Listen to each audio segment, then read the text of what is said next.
조건부 확률입니다. 얘는 P of A given B 또는 conditioned on B라고 있습니다. B가 일어났다는 조건 하에 A가 일어날 확률이고요.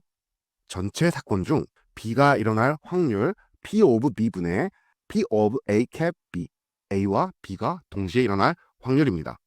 당연히 분모인 P of B는 0보다 커야 됩니다. 예를 들어 전체 표본 100명 중에 30명이 기침 증상이 있고요. 감기 증상이 20명 있다고 판명됐습니다. 이 중에서 15명은 기침 증상이 있으면서 감기라고 판명됐다고 해봅시다. 벤 다이어그램으로 나타내면 더 직관적으로 이해가 쉽습니다. 기침 증상이 있는 사람 중에 감기에 걸린 사람은 30명 중에 15명인 2분의 1입니다. 이걸 위에 조건부 확률식으로 표현하면 P of C분의 P of C cap F라고 할 수 있고요. P of C는 0.3이죠. 10명 중에 30명이니까요. P of C cap F는 0.15입니다. 왜? 100명 중에 15명이죠. 그래서 2분의 1이 나옵니다. 첫 번째 설명은 사람 수를 기준으로 한 직관적 설명이고 두 번째는 확률 개념을 바탕으로 한 수학적 설명입니다. 같은 얘기인데 보통 실제 문제에서는 기침 30명, 감기 20명 같은 숫자가 주어지는 경우보다 단순히 확률만 주어지고 푸는 경우가 더 많습니다. 따라서 조건부 확률 공식 자체를 정확히 이해하고 활용할 수 있어야 됩니다. mutually exclusive, 교집합이 없다는 의미입니다. 우리말로 배반사건이라고 하는데 지난 시간에 공부한 독립과는 다른 의미입니다. 우리 독립은 P of A cap B는 PA, P, B라고 학습했습니다. 그리고 독립의 의미는 A와 B가 독립이면 하나의 사건이 일어나도 다른 사건의 확률에 영향을 주지 않는다는 뜻이었죠. 배반은 A가 발생하면 B는 절대로 발생할 수 없다는 겁니다. 교집합이 없으니까요. 말의 차이가 느껴지시나요? 배반은 다른 사건에 영향을 줍니다. 독립이 다른 사건에 영향을 주지 않는 반면에 배반 사건은 다른 사건에 영향을 줍니다. 왜냐? A가 발생하면 B가 절대로 발생할 수 없는 거예요. 동전을 한 번 던질 때 만약 앞면이 나온다면 뒷면은 절대 나올 수가 없는 거죠. 서로 배반이면 독립이 아닌 겁니다. 잘 이해가 안 가실 수도 있으니까 이 기침과 감기의 예제로 다시 보겠습니다. 이번에는 기침 30명, 감기 20명 같은 상황인데 교집합이 없다고 해봅시다. 감기와 기침은 배반 사건인 겁니다. 적어도 우리가 잡은 표본 100명에서 봤을 때 기침하는 사람과 감기는 영향이 있다고 할 수 있는 겁니다. 기침을 하면 절대 감기는 안 걸린다고요. 역으로 감기에 걸린 사람은 절대 기침을 안 한다는 겁니다. 자, 독립은요. P of C cap F와 P, C, P of F가 같다는 거니까 P of C인 0.3 곱하기 P of F인 0.2, 0.06 즉 P of C cap F는 0.06이 된다는 겁니다. 이게 무슨 얘기일까요? 한번 생각해 보시기 바랍니다. 전체 표본 공간 100명 중에 20명이 감기였어요. 20%가 감기였다는 거죠. 그럼 똑같이 기침하는 사람 중에도 약 20%는 감기가 있어야 두 사건이 독립이라는 겁니다. 반대로 전체 표본 공간 100명 중에 30명, 즉 30%가 기침을 했어요. 그럼 감기 걸린 20명 중에 30%는 똑같이 기침을 해야 독립이라는 겁니다. 기침을 하는 사람 중에 감기에 걸린 사람의 비율과 전체 표본 중에 감기에 걸린 비율이 같으면 독립이라는 거죠. 마지막으로 부분 집합일 때 설명드릴게요. 똑같이 기침과 감기 예제로 가겠습니다. 이번에는 감기에 걸린 사람이 20명인데 20명 다 기침을 하는 상황이라는 거죠. 그럼 감기와 기침의 교집합은 감기 걸린 사람과 같다는 얘기입니다. 즉 감기에 걸린 사람은 기침할 확률이 100%라는 거죠. 반대는 안 되는 거죠. 30명이 기침하는 상황에서 감기의 상황은 1이 아니라 3분의 2라는 겁니다. 기초 문제 한번 풀어보겠습니다. 우리 지난번에 요 두 문제에 대해서는 이미 풀어봤습니다. 그러면은 3번 문제, y가 y1일 때 x의 확률을 봅시다. y가 y1일 마지널 디스트리뷰션은 요 5개를 다 더해서 0.26인 거죠. 그러면은 y가 y1일 때 x의 확률에 대해서 알아보면은 p of x가 x1일 때 y가 y1의 확률은 여기 0.226분의 0.01이 되는 거고요.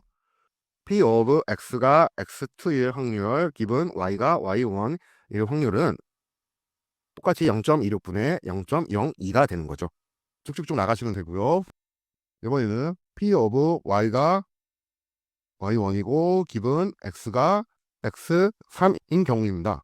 그럼 똑같이 x가 x3일 때의 마지널 디스트리뷰션은 0.11이 되니까 0.11분의 y가 y1일 0.03 이렇게 되는 거고요.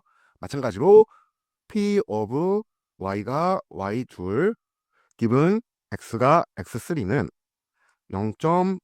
0.11분의 0.05가 되는 거죠. y3는 직접 해보시기 바랍니다. 우리는 조건부 확률의 기본 개념을 먼저 이해한 후에 결합 확률 분포와 주변 확률 분포를 통해 조건부 확률이 어떻게 계산되고 해석되는지를 살펴보았습니다. 즉, P of A 기분 B를 알아본 후에 결합 확률 분포에서 조건부 확률이 테이블 형태로 파생되고 주변 확률 분포는 조건부 확률 계산에 분모로 등장한다는 것을 알았다는 거죠. 조건부 확률 예제 하나를 더 풀어보면서 베이지 정리로 한번 접근해 보겠습니다. 앞에서와 마찬가지로 전체 100명이 있는 상황에서 기침과 감기의 비율을 보면서 조건부 확률을 알아보고 베이지 정리로 접근해 보겠습니다. P of C 기분 F는 P of F 분의 P of F 캡 C로 나타날 수 있죠. P of F는 주변 확률 분포 20명이니까 0.2고요. P of F 캡 C는 100명 중에 16명이니까 0.16, 즉 20분의 16이 되고 5분의 4라는 걸 알 수 있습니다. P of F 기분 C는 P of C 분의 P of F 캡 C가 되고요. P of 기분 C는 주변 확률 분포 30명이었으니까 0.3분의 마찬가지로 P of F 캡 C는 0.16, 30분의 16 그래서 15분의 8이 된다는 것을 알 수 있습니다. 여기에서 세 번째 P of C 기분 F를 2번을 활용하여서 다시 한번 보겠습니다. P of F, P of F 캡 C는요. F 캡 C는 P of F 기분 C 곱하기 P of C라고 할 수 있겠죠. 그래서 P of F 분의 P of F 기분 C, P of C 이렇게 나타낼 수 있고요. P of F는 0.2분의 P of C는 0.3이었죠. 곱하기 P of F 기분 C는 15분의 8이었습니다. 요거죠. 그래서 15분의 8 곱하기 10분의 3 요거는 10분의 2니까 2분의 10이 되겠고요. 다시 약분해주고 약분해주고 약분해주고 약분해주고 약분해주면은 마찬가지로 여기와 여기 요 두 개가 같아지죠. 우리가 P of C 기분 F를 구한 거잖아요. 그래서 우리 이 부분을 베이지 정리 관점으로 이해해 보겠습니다. 그냥 두 개의 관계를 이용해서 풀었을 때는 조건부 확률을 푼 게 되지만 이 관점을 한번 이해해 보면은 자, 감기에 걸렸을 때 기침할 확률은요.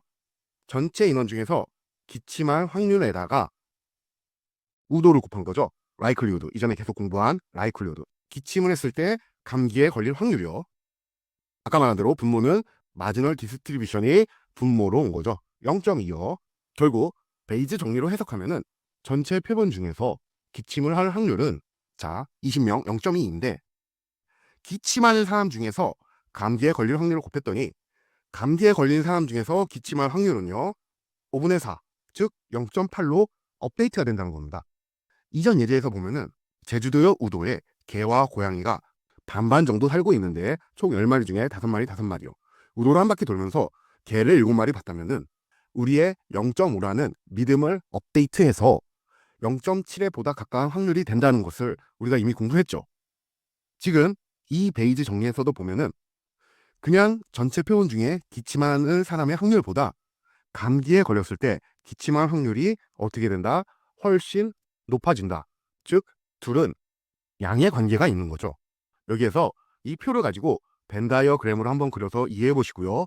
벤 다이어그램으로 이해하고 요 식을 푸는 것은 단순히 조건부 확률을 이해하는 거지만 우리는 베이지 정리를 조건부 확률로부터 끌어내서 베이지 정리의 개념을 이해하는 것이 엄청 중요합니다.